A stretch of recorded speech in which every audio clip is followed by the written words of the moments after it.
No, I have total sympathy and solidarity with the doctors.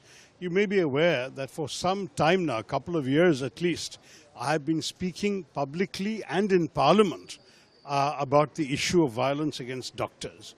I got into a bit of a debate with Health Minister Mansukh Mandavia when he was Health Minister. He no longer is, but at that time, on this very question, because I had argued that the government should bring in a bill to specifically protect medical professionals in the course of their duties.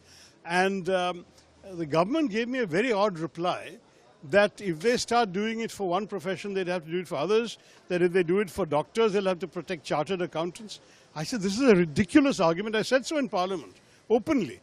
I said, doctors are working in life and death situation. They're saving our lives. They're risking their own at great sacrifice to look after people. How can we not see them in a special and separate category? So I introduced my own private member's bill, which is on the record in Parliament, suggesting this was after the tragic killing of Vandana Das in Kerala. I called it the Vandana Das Memorial Act, in which I said we must. And by the way, I worked with IMA on the provisions required, and IMA fully supports my private member's bill. I have done many other events on the subject because I believe it's genuinely necessary. I am shocked and saddened that despite all these efforts to raise public consciousness and the government's consciousness about this, that one more doctor has had to lose her life. It is a really tragic situation. I believe this is an overdue necessity for this country to take specific steps to protect doctors.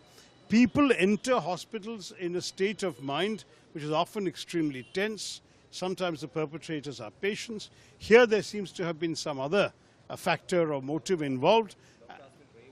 I know this is a terrible, terrible situation. And you know, a young doctor, 31 years old, representing the hopes and dreams of her family, her life has been so cruelly cut short. Obviously, the particular culprit must be apprehended and severe action, condign punishment should be done. But that's not enough. We must have a strong law, strong provisions and strong protections to ensure that doctors and medical practitioners do not have to suffer this kind of horror again. We should make it much more difficult. Why wasn't there a special restroom for doctors after a 36-hour shift? Why are there no separate facilities for women doctors in a hospital of this size? Why was there absolutely no security screening for outsiders? If it is true that the killing was done by an outsider, why was he able to enter so easily and wander freely around the hospital?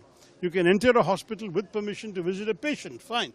But you have no right to do this. And at 3 a.m., what is an outsider doing in the hospital? There are some fundamental practices that can be enshrined by law for all hospitals in the country. And I urge the government to take necessary action to ensure this.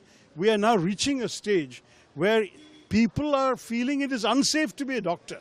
Not because they're afraid of catching disease.